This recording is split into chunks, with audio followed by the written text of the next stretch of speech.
نبی کریم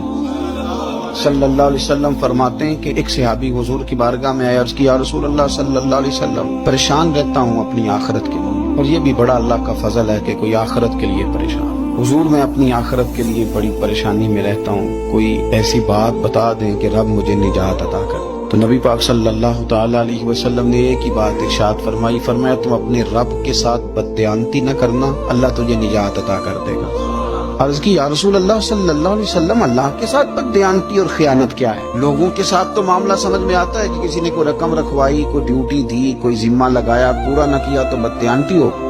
اللہ کے ساتھ بددیانتی کا معنی کیا ہے؟ تو نبی پاک صلی اللہ علیہ وسلم فرمانے لگے وہ کام جو تمہیں خالص اپنے رب کی رضا کے لیے کرنے چاہیے تھے، ان کاموں میں اگر تم نے نیت کر لی نا کہ لوگ بھی دیکھ لیں، خیر کا بھی تم نے ارادہ کر لیا، حکم دیا تھا اللہ رسول نے، کرنے تھے اللہ رسول